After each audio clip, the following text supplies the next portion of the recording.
자, 그래서 지금 제가 읽어드린 사무엘하 7장 18절에 22절을 본문으로 참 경배라는 주제로 제가 정했습니다. 자, 이 라오디게아 교회 시대의 끝에 살고 있는 이 시대에 경배의 의미를 진심으로 잘 알고 예배에 참석하는 그리스도인이 많은가? 그렇게 많지 않아요. 의외로 적어요. 경배의 의미를, 참 경배의 의미를 올바로 알고 예배에 참여하는 그리스도인이 이렇게 많은가? 의외로 적다 이것이.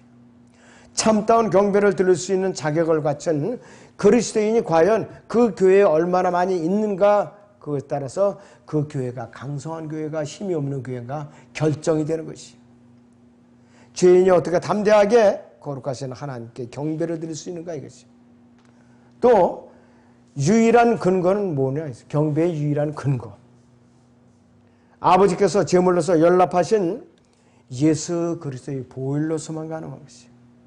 우리는 본문에 기록된 대로 다윗이 진지한 경배의 자세를 본받아야 돼요. 자세를 본받아야 돼요. 자, 예수 그리스도께서 갈보리 십자가에서 구속사역을 완성한 이후에 우리에게는 하나님께 다가갈 수 있는 길이 열렸는데 어떻게 열어놓으셨는가 보세요. 히브리서 10장 19절을 보겠습니다. 히브리서 10장 19절.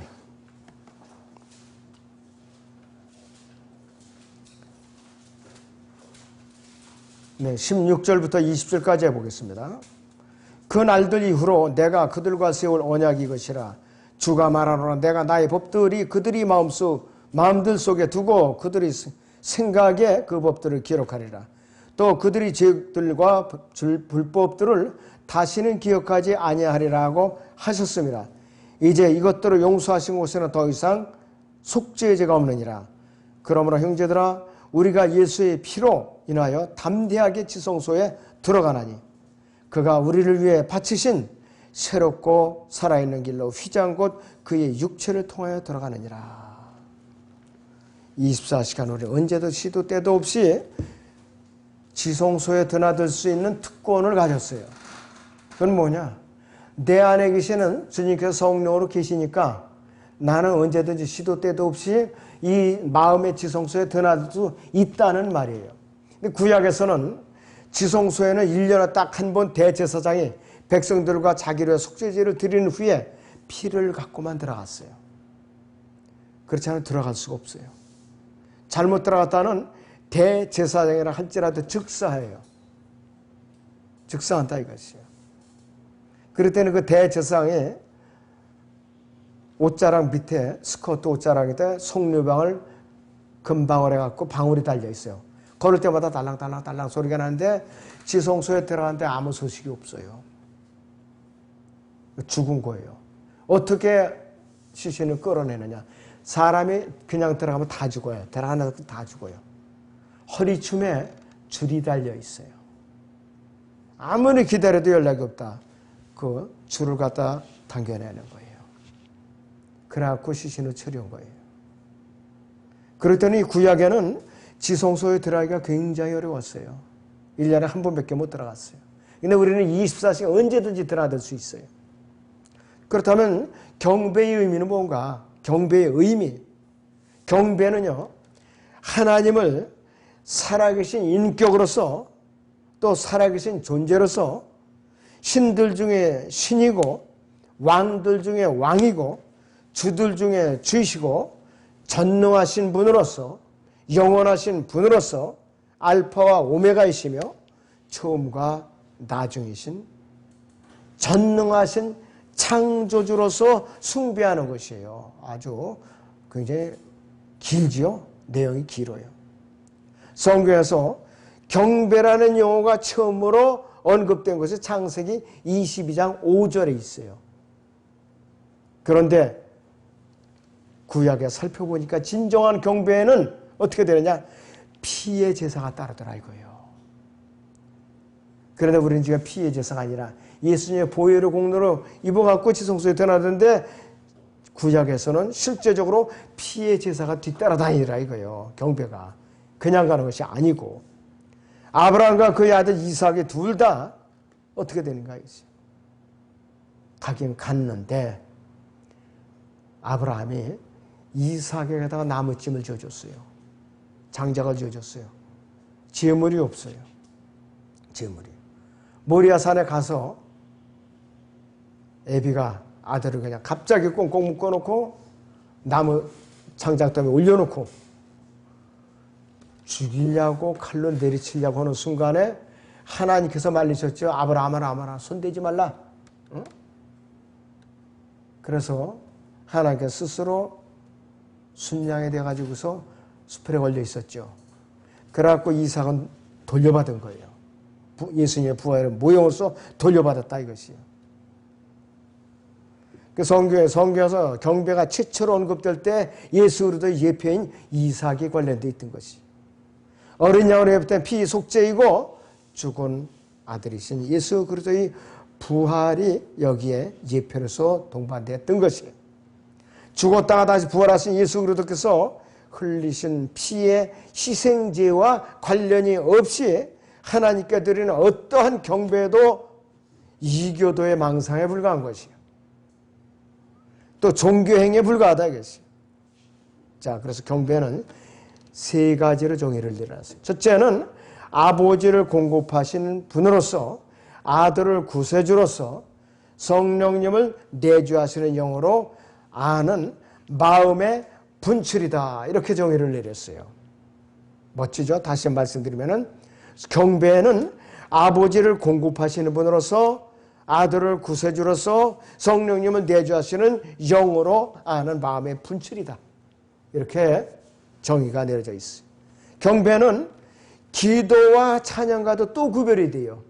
경배는 예를 들어서 주께서 나의 혼을 구원하소서 이렇게 기도했다면 그건 기도예요. 주께서 나의 혼을 구원하소서 이 표현은 기도이고, 그 다음에 오 주님 내 혼을 구원해 주신 것을 감사하나이다 이렇게 표현했다면 이건 찬양이에요. 이건 찬양이라 이거죠. 그리고 주님으로 인하여 감사합니다. 단순하게 그냥 주님으로 인하여 감사합니다. 이것은 이 표현은 어디에 해당되느냐? 경배에 해당되는 것이에요. 경배에 해당되는 것이에요. 자, 그리고 경배라면 더 우월한 영적인 존재에게 경의를 표하거나 존경을 표한다는 뜻이에요. 인간은 그분께서 하나님이시기 때문에 하나님께 경배를 드려야 되는 것이에요. 경배는 주시는 분으로서의 아버지와 구세주로서의 아들과 내주하시는 위로자로서의 성령님을 알고 있는 사람이 그 마음으로 하나님을 향하는 것으로서 하나님 자신으로 경배를 드리는 그 사람의 마음을 꽉 채우는 것이에요. 그럴 때는 경배의 중요성은 아무리 강조해도 지나치지 않아요. 이 예배에 참여하는 자체도 경배에 들어가는 거예요. 오전에 자세하게 말씀을 드렸죠. 예배의 범위와 중요성 자세하게 말씀드렸다 이거죠. 자, 두 번째 경배는 왜 중요하냐? 경배는 왜 중요하냐? 첫째는 율법의 첫 번째 계명이에요. 출애굽기 20장 보죠. 1절에서 2절을 봅니다. 출애굽기 20장 1절에서 2절을 보겠습니다.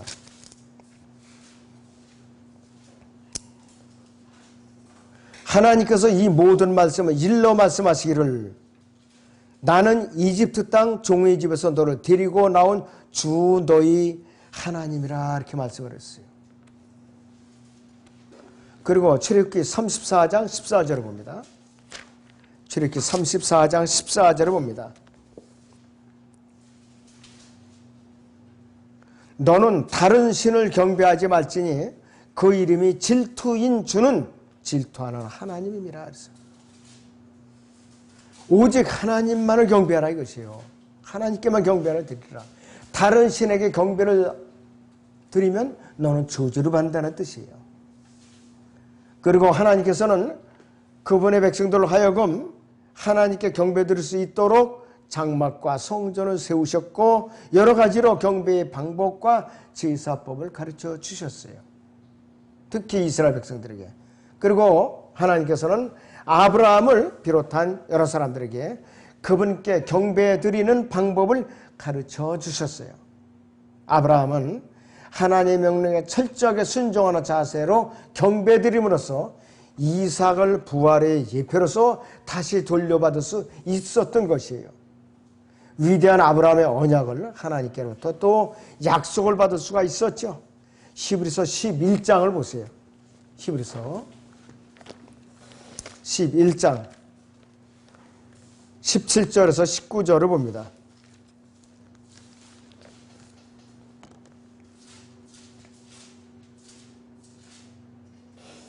믿음으로 아브라함은 시험을 받을 때 이삭을 제물로 드렸으니 그 약속도를 받은 자가 그의 독생자를 드리는 것이라.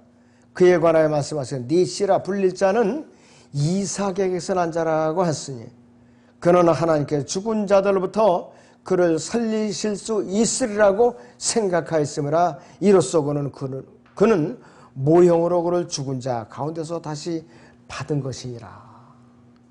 아브라함은 일찌감치 예수 그리스도의 예표로서 자기 아들을 돌려받을 것을 알고 모리아산에 간 사람이에요. 보통 사람이 아니에요. 우리 같으면 겁이 나서 아유 내 외아들을 죽여요. 어림도 없어요. 그건 안 돼요. 그것만은 안 돼요. 이랬을지도 몰라요. 그리고 경배는 영원히 성도들이 지켜야 할 책임과 의무예요. 변화받고 우주 공간에 가서도 영원히 지켜야 할 책임과 의무예요. 지금도 하나님 보좌에서 경배드리는 존재들을 한번 잠깐 살펴보자고요. 요한계시록 4장을 보겠습니다.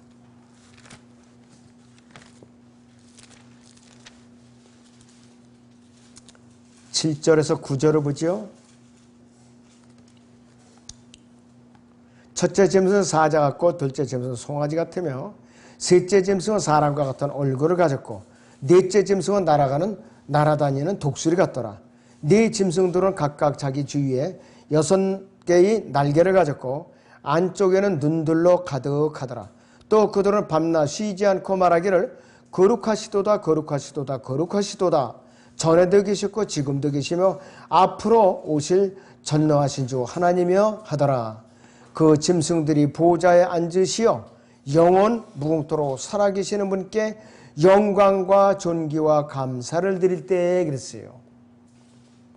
영원한 존재들의 경우 이 생물들은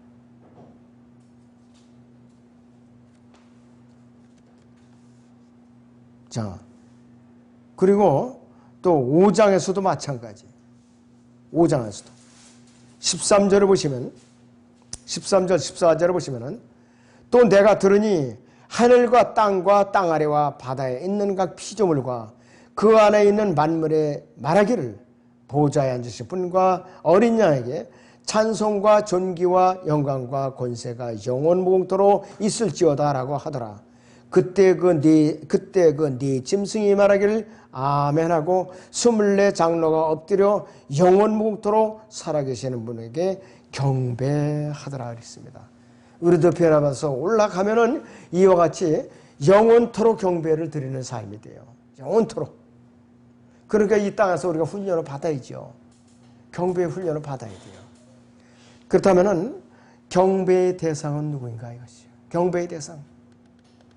구약에서 최초로 사용됐을 때 예표로서 죽었다가 죽음에서 살아나신 한 아들과 관련이 있는데 저 아브라함의 아들 이삭이죠. 그런데 신약에서는 누가 대상인가? 마태복음 2장 2절을 보죠. 마태복음 2장 2절.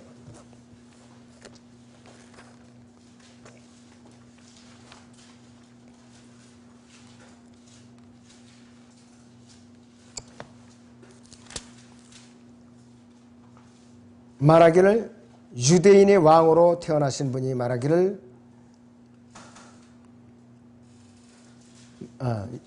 유대인의 왕으로 태어나신 분이 어디 계신가? 우리가 동방에서 그분의 별을 보고 그분께 경배드리러 왔노라 하더라 했어요. 경배드리러 왔노라 했어요. 신약에서 최초로 경배라는 말이 사용됐어요. 마태복음 2장 2절에서. 예수 그리스도의 탄생과 관련이 있어서 마태복음 2장 2절 11절에는 동방의 현자들이 새로 태어나신 왕이신 예수 그리스도께 경배를 드리러 온 것이에요.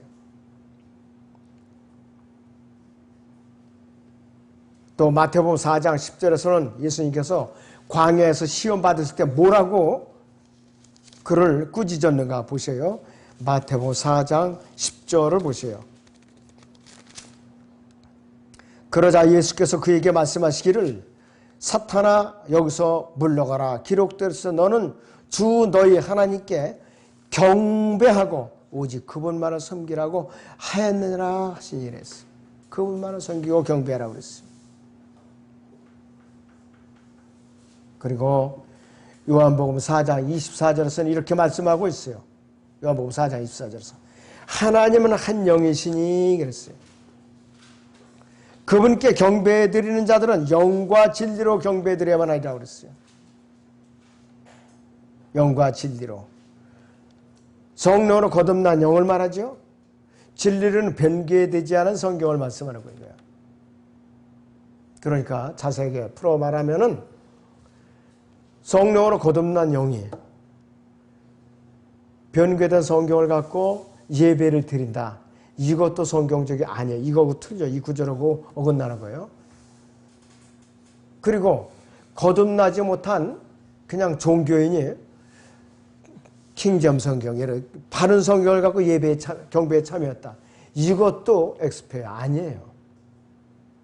더더군다나 거듭나지 않은 사람이 엉터리 성경으로 경배해 드린다는 게 더더군다나 말도 안 되고 거듭난 성도가 바른 성경으로 예배해 드리는 것이 영과 진리로 경배해 드리는 것이고 또 하나님께서는 바로 이런 사람들은 참 경배자로 찾고 계시는 거예요.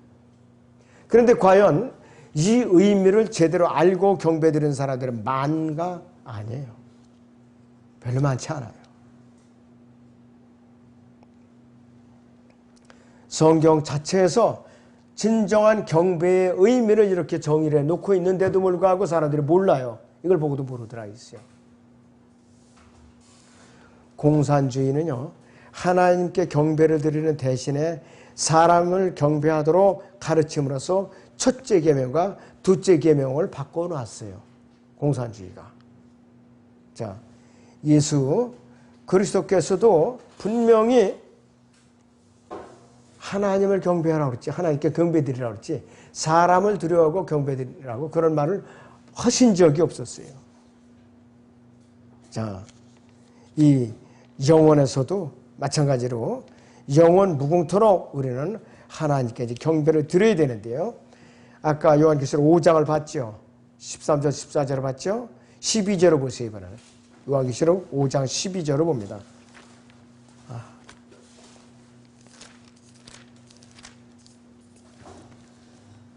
요한계시록 5장 12절을 봅니다. 네 짐승과 24 장로들과 천사들이요 큰 음성으로 말하길 죽임을 당하신 어린 양의 권세와 부귀와 지혜와 힘과 존귀와 영광과 찬송을 받으시기에 합당하시도다라고 하더라 그랬습니다. 이게 경배예요. 이게. 그래서 구원받지 못한 사람들은 경배의 의미를 이해할 수도 없고 관심도 없어요. 성령으로 거듭나지 못하고 그냥 육체적인 출생만 경험한 사람들은 육신적이죠. 영의 일들을 알 수가 없어요. 왜? 영적인 일들이 영적으로만 이해가 된다고 그랬어요. 구원받지 못한 사람은 어느 누구도 경배에 관한 첫 번째 원칙을 이해할 수가 없어요. 그러니까 요한복음 4장 24절에 그 원칙을 이해할 수가 없어요. 영과 진리로 경배할지니라. 이걸 알 수가 없다 이것이에요. 왜? 거듭나지 않았으니까. 그리고 영 안에 있지도 않은 사람들이에요. 사람의 성령으로 태어나지 않으면 그 사람 안에 성령이 없으니까 하나님께 영과 진리로 경배 드릴 수가 없어요. 불가능한 것이에요. 이 세상에 많은 사람들이 다른 신들을 우상으로 경배하고 있어요. 금이나 은이나 돌이나 철이나 구리 같은 거로 만들어 놓은 그 우상을 경배하고 있어요. 그리고 많은 사람들이 자기 자신을 경배하고 사업을 경배하고 또 쾌락을 갖다 숭배하고 있어요. 그리스도인은요, 금기사항이 있어요. 천사를 숭배하면 절대로 안 돼요. 사도 요한이 올라갔을 때에 천사의 발 앞에 엎드렸죠. 막았죠. 그 다음에 코넬료가 보낸 그 수하들이 베드로 앞에 섰을 때 베드로 앞에 엎드려서 절을 했죠. 나도 너희와 같은 성전을 가진 사람이라 했어요. 경배 대상이 아니다. 그러고 말렸어요. 그래서 우리는 천사를 경배해서도 안 되고 자연을 숭배해서도 안 되고 경배해서도 안 돼요. 근데 사람에게는 본능적으로 이 자연을 갖다 숭배하고자 하는 욕망이 있어요. 그런 욕망이 있다 이것이.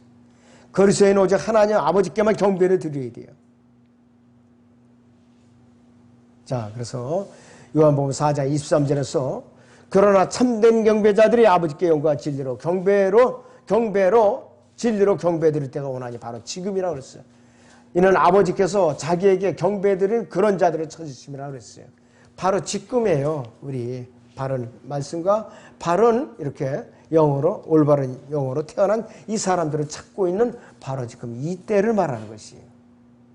우리는 예수 그리스도께서 행하신 일들로 인해서 그분께 경배를 드려야 되고 우리를 사랑하시고 우리를 위해서 그분의 아들을 주신 하나님의 공로로 인해서 우리는 예수 그리스도께 경배를 드려야 돼요.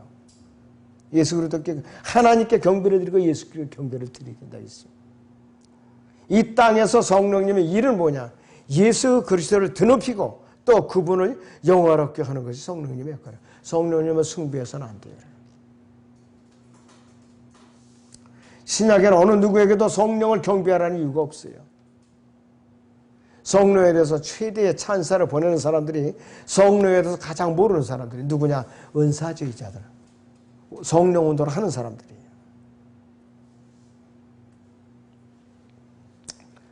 자, 첫째는 우리는 아버지 하나님께 경배를 드려야 돼요. 경배의 대상.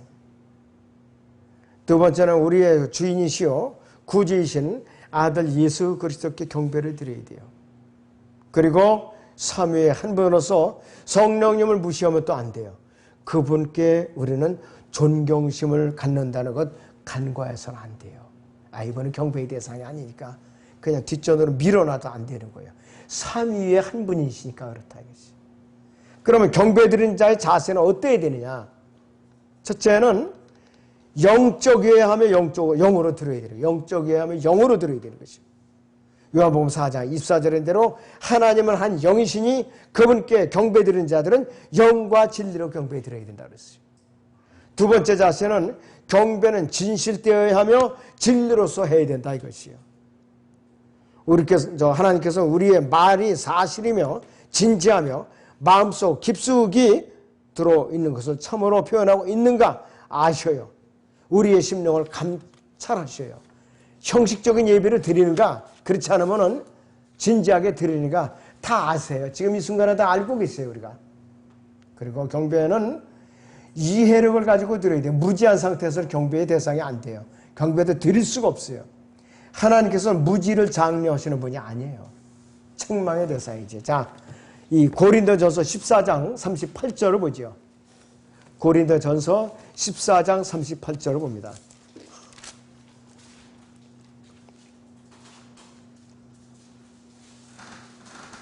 고린도전서 14장 38절을 봅니다. 그러나 누구든지 무지하다면 무지하게 내버려두라 그랬어요. 하도 방언 못지않고 시비하고 하니까 주님께서는 누구든지 무지하다면 무지하게 내버려두라 그랬어요.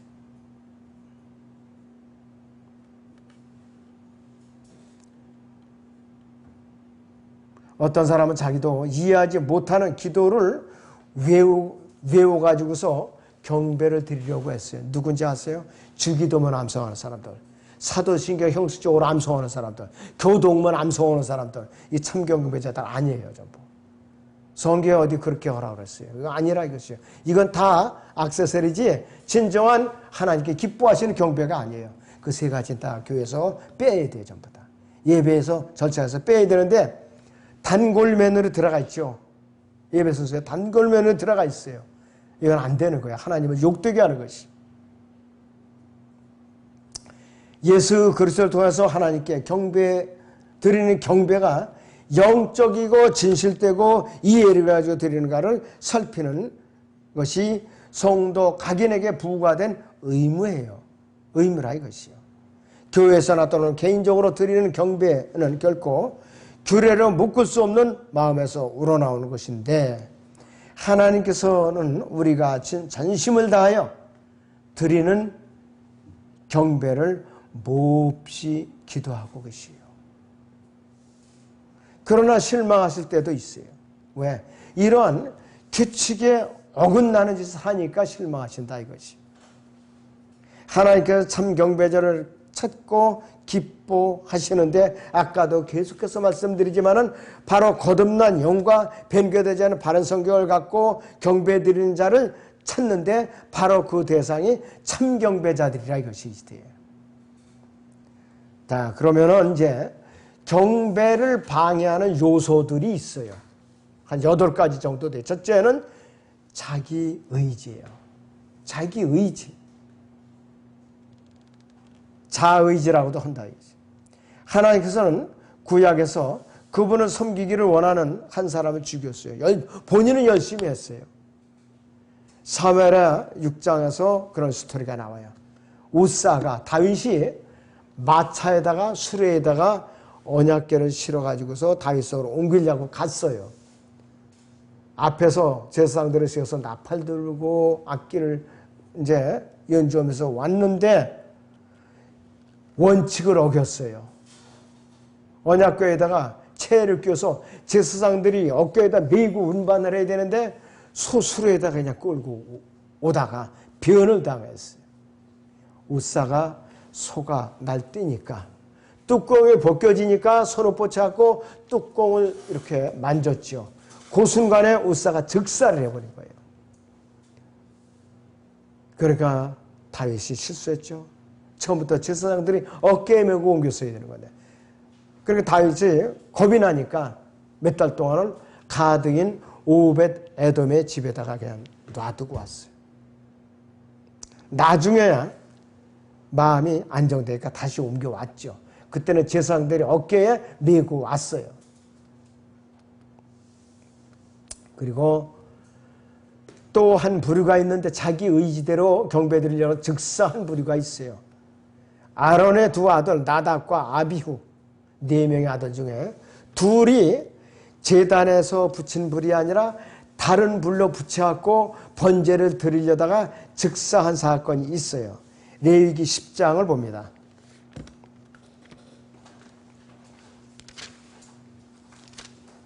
레위기 10장 1절에서 2절을 보죠.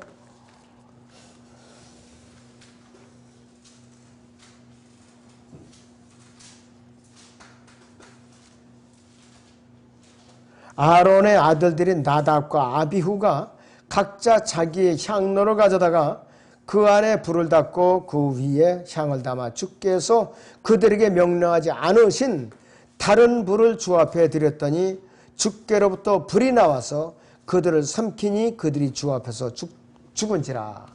즉사해버린 것이에요. 자기 의지대로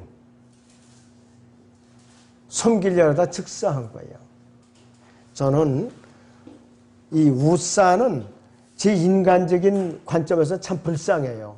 우사는 그냥 자기 딴에 정성을 하려고 했는데 법칙을 몰랐기 때문에.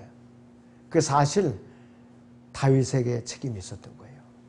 제사장들을 동원해가지고 제사장들을 채를 껴갖고 어깨에다 매갖고 운반하게 했으면 우사가 죽질 않았죠. 그러니까 우사가 참 그 인간적인 관점에서는 불쌍한 사람이에요. 불쌍하게 죽었어요. 그러나 하나님의 법칙대로 안 하면 이렇게 죽게 되는 걸 어떡하냐 이것이요. 여러분 성경을 모르고 하면은 벌을 받을 수가 있어요. 그래서 자의지대로 하나님을 섬기다는 이렇게 변을 당할 수가 있다 이것이요. 그래서 경배를 드리는 이 참 그리스도인들은 자기 자신을 주장해서는 안 돼요. 자기 고집을 내세워서는 안 돼요. 내 생각은 이러니까 이런 방식대로 나 주님을 섬기겠다. 이거 무서운 그 형벌이 기다리고 있는 거죠. 그리고 또 세상적인 것이 경배를 꾸준히 방해하고 있어요. 우리 그리스도는 세상에 있지만 세상에 속히지 아니하고 있어요. 그래서 이 경배는 예수 그리스도 자신에게 맞춰진 몸과 마음과 인격이에요. 예수 그리스도께 나 자신을 맞춘 몸과 마음과 인격이라 이것이요. 경배가 중요해요. 이렇게 굉장히 중요하다 이것이요. 그리고 경배를 방하는 두 번째 요소는 세속적인 일에 너무나도 잡다하게 연루되어 있을 때예요. 성도는 세상에 살지만은 분명히 세상에 속하지는 않다 이것이요. 예수님께서 성도의 생활의 중심이 되고 기둥이 되어야 돼요. 그래서 경배라 하면은 인격과 정신과 육체가 주님 한 분에게 집중이 되어야 된다 이것이요. 요한복음 17장을 봅니다. 요한복음 17장을 보죠.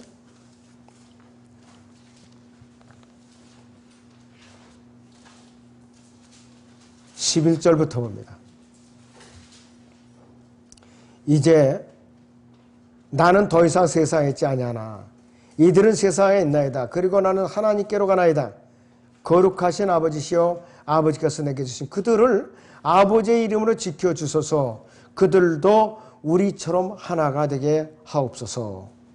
내가 그들과 함께 세상에 있었을 때 아버지의 이름으로 그들을 지켰나이다. 아버지께서 내게 주신 그들을 내가 지켰고 멸망의 아들 외에는 그들 중 아무도 잃어버리지 아니하였으니 이로써 성경이 이루어지게 한 것이옵니다. 그랬습니다. 14절을 보시면 내가 그들에게 아버지의 말씀을 주었더니 세상이 그들을 미워하나이다. 이는 내가 세상에 속하지 아닌 것 같이 그들도 세상에 속하지 아니하기 때문입니다. 내가 기도하는 것은 아버지께서 그들을 세상에서 데려가시라는 것이 아니었고 그들을 악에서 보호해 주시라는 것이옵니다. 악에서 보호해 주시라는 거예요. 우리 세상에서 여러 가지 정면으로 돌파할 것이 너무나도 많이 있다 이것이. 그리고 경배를 방해하는 세 번째 요소가 비판적인 영이에요. 비판적인 영. 진정한 경배는 설교자나 교회, 찬양대 그 이상의 것이에요. 하나님께만 드리는 거예요. 경배는. 하나님께만 드리는 거예요. 비판적인 영은요. 진정한 경배를 방해해요. 무하신 하나님의 말씀에 최종 권위를 두지 않은 그 사람들이나 설교 말씀에 겸손하게 귀를 기울이지 않거나 비판만 하는 비판적인 영을 지닌 사람들은 그들이 교육을 경배하는 사람들이에요. 경배를 방해하는 네 번째 요소가 있어요. 영적인 게으름, 이 경배를 방해하는 것이에요. 영적인 게으름은 강도로 비유될 수가 있어요. 강도. 효과적으로 경배드리기 위해서는 영적 무기력 상태에서 영적인 긴장 상태로 바꿔줘야 돼요. 그래서 많은 사람들이 하나님께 경배를 드리고자 할 때 언제든지 영적으로 드려야 된다 이것이요. 그래서 영적인 나태함은 영적인 각성으로 빨리 자세가 바뀌어져야 되는 것이요. 사도 바울은 벌써 이것을 알고 에베소에서 뭐라고 에베소 성도들에게 뭐라고 경고를 했느냐 하면요. 에베소 5장 14절을 보세요. 에베소 5장 14절을 보세요.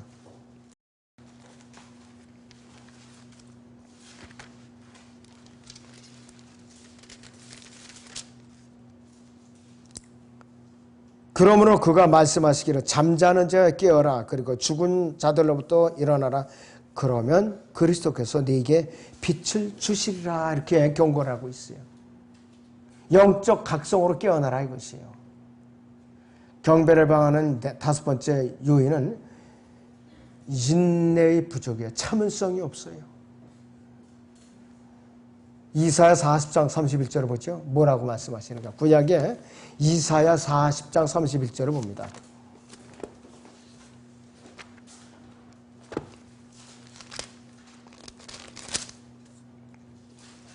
이사야 40장 31절 끝절이죠.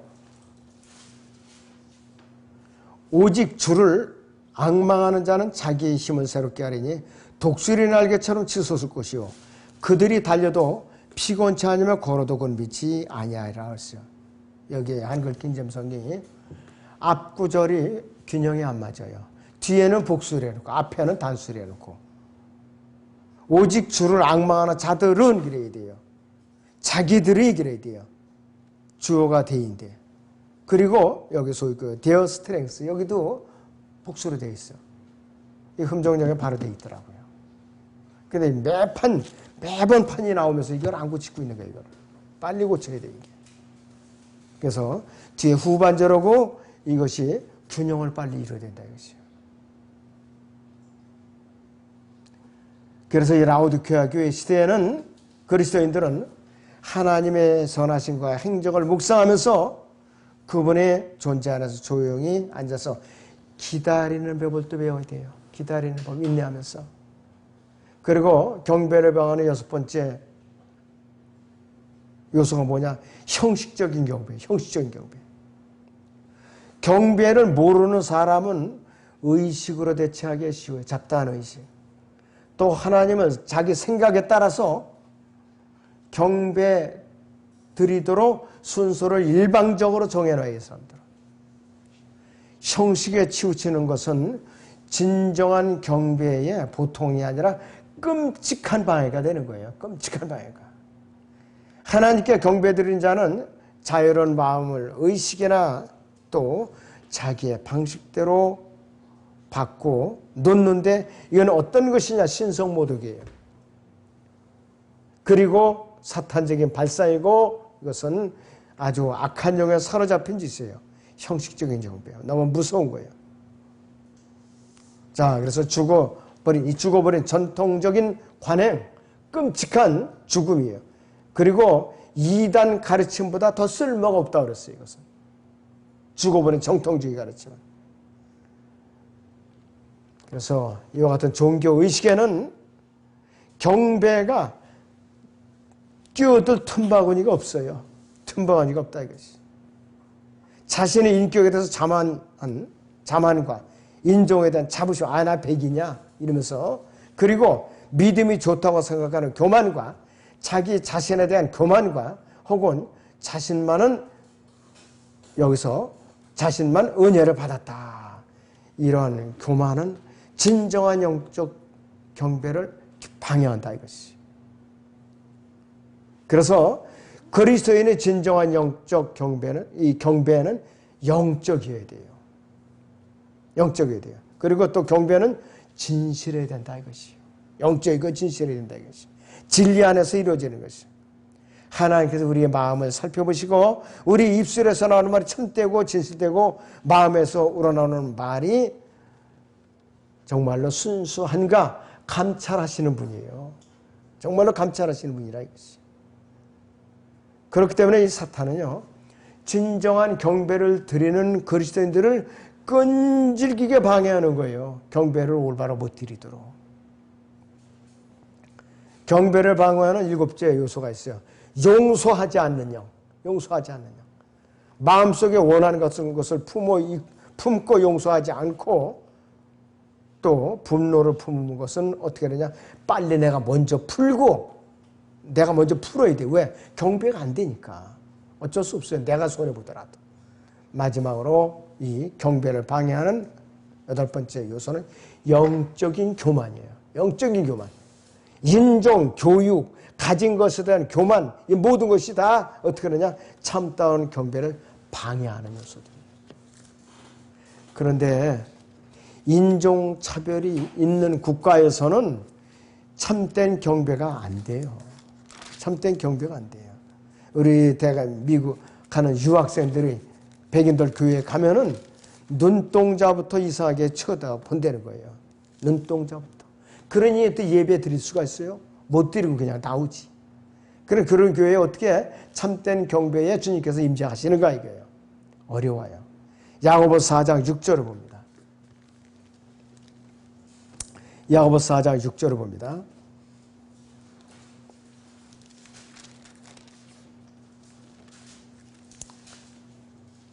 그러나 그가 더 많은 은혜를 주시느니라. 그러므로 그가 말씀하시기를 하나님께서는 교만한 자들을 대적하시고 겸손한 자들에게 은혜를 주신다.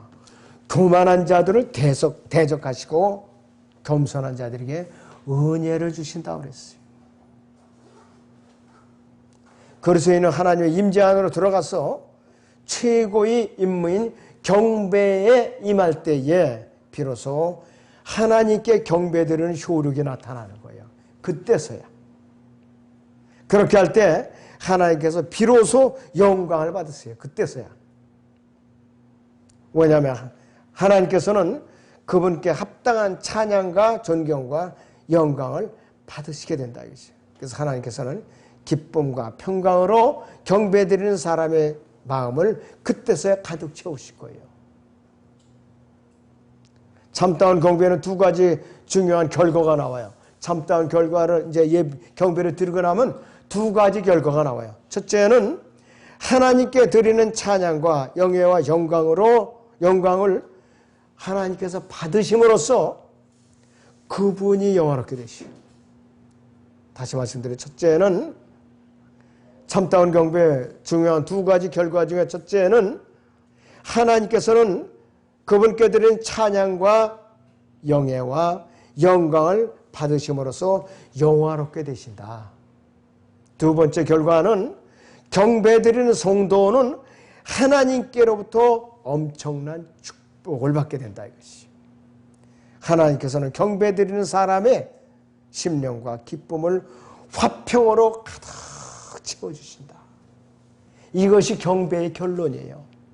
그래서 오늘 말씀드린 이 경배가 얼마나 소중한가. 오전에도 예배의 범위와 중요성에서도 아주 중요했듯이 이 경배도 참 이렇게 중요해야 되는 거 우리가 마음에 뒤에 새기시고 진지한 자세로 경배의 의미를 알고 경배에 참여하는 것이 하나님과 소통해야 되는 지름길이다.